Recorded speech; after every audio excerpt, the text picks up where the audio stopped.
For years, the lives of Nazi leaders' wives moved with privilege, shielded by their husbands' authority, even as that same system carried out unimaginable destruction across Europe. But when the war finally collapsed in 1945, that protection vanished almost overnight, and what followed was a harsh reckoning that pulled them out of luxury and into a reality they could no longer escape.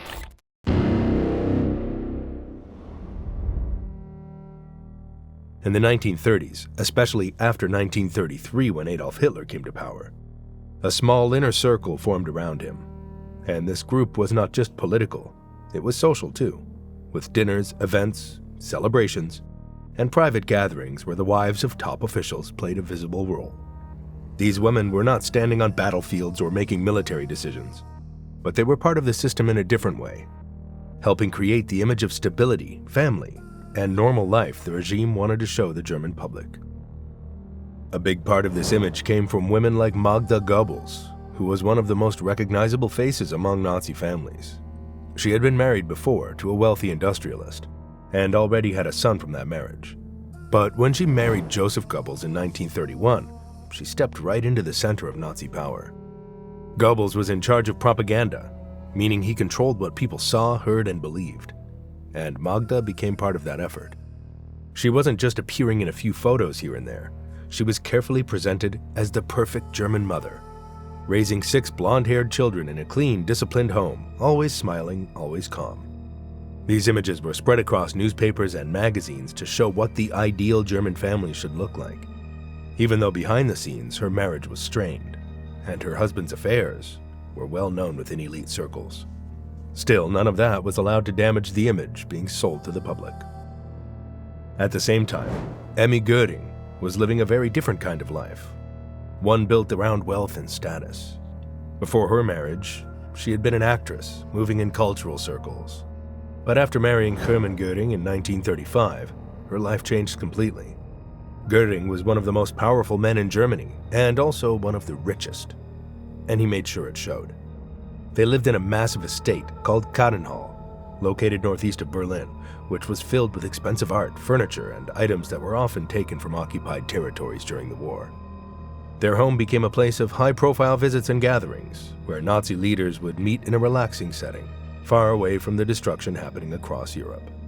Emmy was treated almost like royalty in some ways, attending state events, receiving attention from the press, and enjoying a level of comfort that most Germans could never even imagine, especially as the war dragged on and conditions got worse for ordinary people. Another one was Ilse Hess, whose situation was different from the others, but still tied closely to the inner circle. She married Rudolf Hess in 1927, long before the Nazis came to power, and she was known to be fully committed to Nazi ideology, even writing and speaking in support of it. For years, she lived with the status that came from being the wife of one of Hitler's closest allies. But everything changed suddenly in May 1941, when her husband flew alone to Scotland in a strange and unauthorized mission, hoping to negotiate peace with Britain. Instead of success, he was captured immediately and imprisoned for the rest of the war. This left Ilse Hess in a difficult position because her husband was no longer present, and his actions were seen as embarrassing and reckless by the Nazi leadership. Even though she remained loyal to him, her influence dropped overnight, and she had to navigate a system that no longer fully trusted her family. These women, along with others connected to the Nazi leadership, were not living in fear during the early and middle years of the war. But as the years went on, especially after 1943 when Germany began to suffer major defeats, the mood started to shift. Air raids became more frequent, cities were bombed heavily, and the sense of control began to slip. Even for those in the inner circle, it became harder to ignore what was happening. By 1944, after events like the failed July 20th plot against Hitler, trust within the leadership began to break down, and fear started to replace confidence. People who once felt secure now realized that the situation was no longer stable. And by January 1945, Germany was no longer fighting to win the war. It was just trying to survive what was coming. The Red Army was pushing hard from the east after breaking through in places like Poland, and entire regions were collapsing in days instead of months. At the same time, American and British forces had already crossed into Western Germany after the Battle of the Bulge failed in December 1944. Cities like Dresden, Cologne, and Hamburg had been heavily bombed, and by early 1945, Berlin itself was being hit almost constantly. Millions of civilians were on the move, especially in the east, trying to escape the advancing Soviet forces, often traveling in freezing weather with very little food or protection. Inside Berlin, the situation was even more intense. By April 1945, Soviet troops had surrounded the city, cutting it off almost completely. Artillery fire could be heard nonstop. Buildings were collapsing, and basic services like water and electricity were failing. In the middle of all of this, Adolf Hitler made the decision to stay in Berlin rather than flee. He moved into the Führerbunker, a heavily reinforced underground complex located beneath the Reich Chancellery, designed to protect against bombs, but not meant for long-term living. This bunker became the final command center of Nazi Germany, even though by that point real control was already slipping away.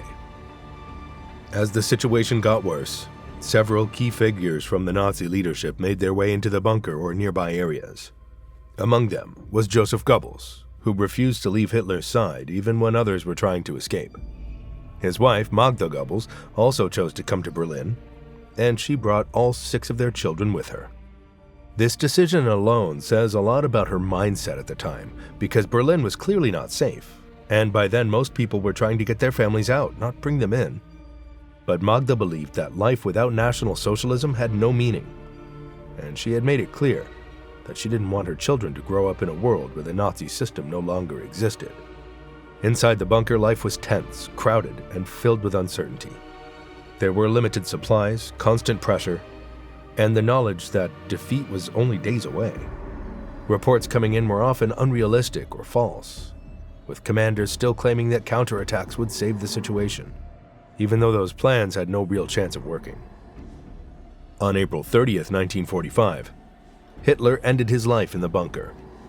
This moment marked the true collapse of the Nazi leadership, even though fighting in the city continued for a few more days. After his death, the remaining figures in the bunker had to decide what to do next. And for some, like Joseph and Magda Goebbels, the decision was already made. They had no intention of surrendering or escaping. Instead, they chose to end their lives. But before doing that, they made a choice that shocked even people who had seen years of war and violence. On May 1st, 1945, Magda Goebbels arranged for all 6 of her children to be poisoned. The children were given morphine to make them unconscious, and then cyanide was used to kill them. These weren't teenagers or adults. They were young children. The oldest was just 12 years old. After the children were killed, Joseph and Magda Goebbels went outside the bunker into the garden area above, where they both took their own lives, and their bodies were burned shortly after. Magda Goebbels was not captured, she was not put on trial, and she was not executed by Allied forces. Her death happened before the war officially ended, and it was a decision made inside the bunker during the final collapse.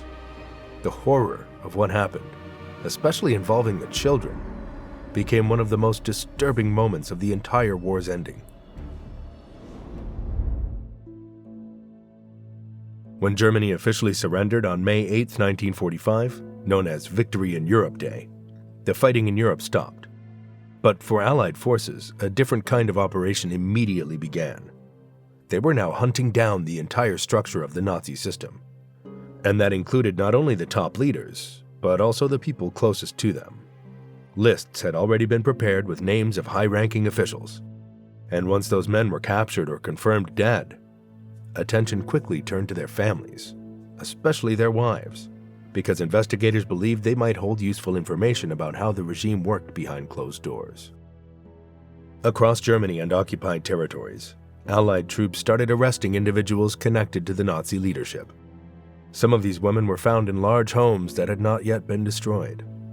Others were hiding under false identities, and a few were caught while trying to move from one place to another. The process wasn't random. It was organized, with intelligence units working alongside military forces to track down anyone who had been part of Hitler's inner circle. These women were taken into custody, usually by American, British, or Soviet forces, depending on the area, and then moved into temporary detention centers, which were often converted military bases, prisons, or secured buildings. One of the most well-known cases is Emmy Goering. She was captured by U.S. forces in May 1945, not long after the collapse of Nazi Germany. Her husband, Hermann Goering, had already surrendered to American troops on May 6, 1945, in Bavaria, hoping to negotiate his position. But instead, he was taken into custody as a major war criminal. Emmy was separated from him and placed in detention, where she began a long period of questioning. Investigators wanted to know how much she understood about her husband's actions, especially his role in the Luftwaffe and his involvement in the looting of art and property from occupied countries. While she admitted to living a privileged life, she often claimed that she was not directly involved in political or military decisions, which became a common pattern among many of these women during interrogation. Ilse Hesse's situation was already unusual even before the war ended. After Germany's surrender, she was detained by Allied authorities and questioned about her activities during the war, her connections to the Nazi Party, and any communication she may have had with her husband after his capture. Unlike some others, Ilse Hesse was known to be strongly committed to Nazi beliefs, and even after the war, she did not distance herself from those views. During interrogation, she tried to defend her husband's actions and maintain loyalty to him, which made her stand out compared to others who tried to present themselves as uninvolved or unaware. Another important case is Margarete Himmler, married to Heinrich Himmler, one of the most powerful and feared men in Nazi Germany. Himmler was captured by British forces in May 1945 while attempting to escape using a false identity. But shortly after being identified, he took his own life by biting into a cyanide capsule on May 23, 1945. With him gone, attention turned to his wife. Margareta was arrested and taken into custody, where she was interrogated about her knowledge of the SS, concentration camps, and her husband's activities. She had worked as a nurse before the war and had been involved in some social programs connected to the regime. But investigators were mainly focused on whether she had any direct knowledge of the mass killings carried out under Himmler's authority. Like others, she often claimed limited awareness, but her close connection to one of the main architects of the Holocaust made her a person of strong interest during these investigations. Despite the seriousness of these investigations, none of these women were immediately executed after being captured. Instead, they were treated as part of a larger legal and investigative process. That process began on November 20th, 1945, and continued until October 1st, 1946, known as the Nuremberg Trials, held in the German city of Nuremberg. This was not just another court case. It was the first time in history that leaders of a defeated country were put on trial in an international court for crimes that went far beyond normal warfare. Judges and prosecutors came from the United States, the United Kingdom, the Soviet Union, and France, and together they built cases against the most powerful surviving figures of Nazi Germany. The charges were serious and clearly defined. These men were accused of planning aggressive war, committing war crimes, and carrying out crimes against humanity, which included the mass killing of civilians, especially the systematic murder of millions of Jews and other groups during the Holocaust. The goal wasn't just punishment, but also to create a clear record of what had happened, using documents, witness testimony, and even film footage taken from liberated camps. The trials were carefully organized because the Allies wanted to avoid the idea of revenge, and instead show that this was about law and evidence. Among the most important figures on trial was Hermann Goering, who quickly became the central figure in the courtroom. He tried to defend his actions, and even challenged the legitimacy of the trial at times. But the evidence against him was overwhelming, including his role in building the Nazi state and supporting policies that led to mass murder. Rudolf Hess was also present, though his case was different because he'd been out of Germany since 1941 after his flight to Scotland. He claimed memory loss during parts of the trial, but he was still held responsible for his earlier role in helping establish the Nazi regime.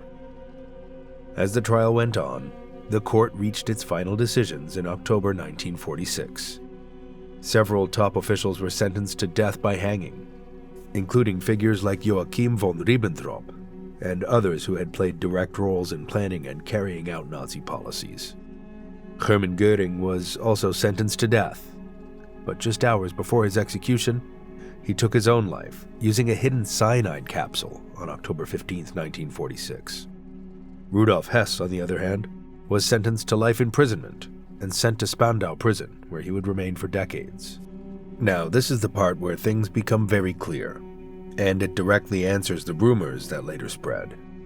None of the major Nazi leaders' wives were included in these death sentences, and none were executed as part of the Nuremberg trials. The reason comes down to how the trials were designed. The court was focused on individual responsibility, not family connection. Prosecutors had to prove that a person had directly taken part in planning, ordering, or carrying out crimes. It was not enough to show that someone lived in luxury during the regime or was married to a powerful figure. The legal standard required clear evidence of active involvement. In most cases, the wives did not meet that standard, at least not in a way that could be proven with solid evidence. After the trials ended in 1946, the story didn't just stop. It shifted into something slower and less visible, but still very real for the people involved. The spotlight moved away from the courtroom and onto everyday life in a defeated country. And for the wives of top Nazi leaders, this meant facing a new system called denazification. This process was carried out mainly between 1946 and 1949, especially in the American, British, and French zones of Germany. And its goal was to sort millions of Germans into categories based on how involved they were with the Nazi regime. People were labeled as major offenders, offenders, lesser offenders, followers, or completely cleared. These decisions affected everything, including whether someone could work, own property, or even move freely. For women like Emmy Göring, this process became the main way her future was decided. In 1948, she was brought before a denazification court, where her life during the Nazi years was examined in detail. Investigators looked at her public role, her lifestyle, and her connection to her husband, Hermann Göring. One major issue was the wealth she had enjoyed. In the end, she was classified as a lesser offender, which meant the court believed she had supported the system, but was not a major decision-maker. She was sentenced to 1 year in prison and also faced restrictions on her property and income. After serving her sentence, she didn't return to any public role. Instead, she lived quietly, mostly staying out of the spotlight, raising her daughter and avoiding attention. She died in 1973, long after the war had ended, but never fully escaping the shadow of her past. The case of Ilse Hess followed a different path. Unlike many others who tried to distance themselves from the Nazi past, Ilse Hess remained openly loyal to her husband for decades. She spent years campaigning for his release, writing letters, speaking to supporters, and keeping his name alive in public discussions. She argued that he had been treated unfairly, even though the court had found him responsible for helping build the Nazi system in its early years. Rudolf Hess remained in prison until his death in 1987 at the age of 93, making him the last surviving prisoner from Nuremberg. Ilse lived until 1995, and throughout her life, she never changed her position, continuing to defend him, even as more information about Nazi crimes became widely known. Margarete Himmler was held for several years while Allied authorities investigated her background. During this time, she was separated from her daughter and moved between different detention centers, as there was no clear evidence that she had directly taken part in crimes. However, her life after that was far from easy. She struggled financially, had difficulty finding stable work, and lived with a constant sense of isolation because of her name. She died in 1967. Looking at these cases together, a clear pattern starts to form. None of these women were executed. There were no secret trials where they were sentenced to death, no hidden cameras recording their final moments, and no confirmed footage of any such events. Instead, what they faced was something less dramatic, but still heavy in its own way. They lost their social standing, their homes, and in many cases their sense of identity. They were no longer part of an elite inner circle. They were now seen as symbols of a defeated and disgraced system.